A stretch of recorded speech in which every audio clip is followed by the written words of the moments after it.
I wouldn't recommend listening to this alone. Many viewers miss the real horror by leaving early.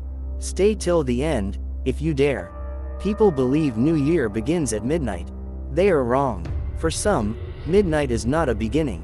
It is a deadline. 0 December 31st. Ethan Clark stood alone on the rooftop of his apartment building, staring at the city lights below. Fireworks were already waiting to explode into the sky. Phones buzzed everywhere. People laughed. Glasses were raised. Everyone was ready to welcome the new year. Everyone except Ethan. His phone showed 11:59 p.m. 1 minute left. He didn't feel excitement. He felt watched. Not by people, by something that had been counting time far longer than humans ever could. 6 hours earlier, Ethan never believed in New Year superstitions. Until that morning, a sealed envelope had appeared under his apartment door. No name, no address, just one sentence written in black ink. You won't make it past midnight. He laughed at first. Then he noticed the date written below. December 31st. The first warning. At work, Ethan showed the envelope to his colleague, Marcus Hale. Marcus frowned.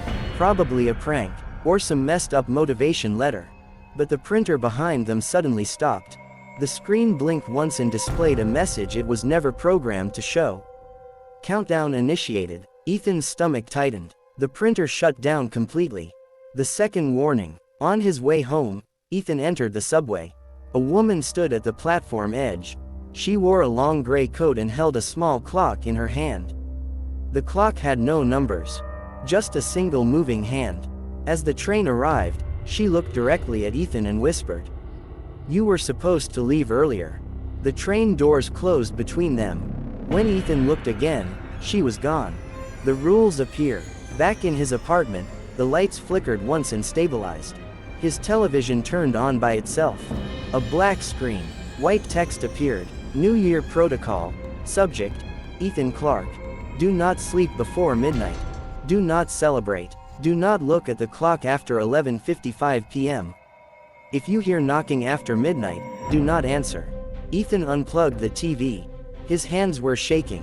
Attempts to escape. Ethan called his sister, Laura Bennett. "No matter what happens," he said, "stay on the phone with me tonight." She laughed nervously. "You're scaring me." He didn't tell her everything. Because deep down, he already knew. This wasn't something that could be shared. The city changes. By evening, the city felt wrong. Fireworks were silent, frozen in the sky like paused memories. Digital billboards showed the same time everywhere. 11:40 p.m. No matter where Ethan looked, time refused to move normally. People walked, cars drove, but their faces were empty. Like they were rehearsing life instead of living it. The final invitation. At 11:50 p.m., another message appeared on Ethan's phone. Unknown sender. Rooftop. Alone. Or you'll be collected early. Against every instinct, Ethan went. Rooftop. 11:55 p.m. The wind was cold. The city below was silent now. No music. No countdowns. Only breathing. Ethan avoided looking at his phone. Behind him, a voice spoke calmly. "You broke Rule 3. Ethan turned. The woman from the subway stood there. Her clock now showed numbers. But they were counting backward. "The truth. We are not death," she said. "We are correction." Ethan stepped back. "What did I do?" She smiled sadly. "You survived when you weren't meant to. 5 years ago, New Year's Eve, highway accident." Ethan remembered. Metal, darkness, silence. "I lived," he whispered. "You delayed the schedule," she replied. "And delays must be resolved." Midnight approaches. The city screens lit up together. 11:59 p.m. The woman raised her clock. "You can choose," she said. "Step forward willingly, or let midnight take you." Ethan thought of Laura, of unfinished plans, of a future that still felt real. "I choose to live." The woman nodded. "Then remember. 0 The world went dark.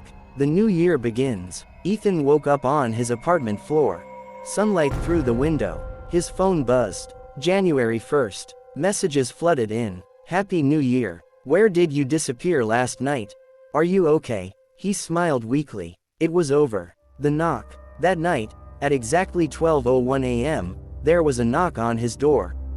Ethan froze. Rule 4. Do not answer. The knocking continued. Slow. Patient. A voice spoke through the door. Correction incomplete. Ethan backed away. His phone lit up by itself. A final message appeared. The new year started for everyone else. But not for you. The lights went out.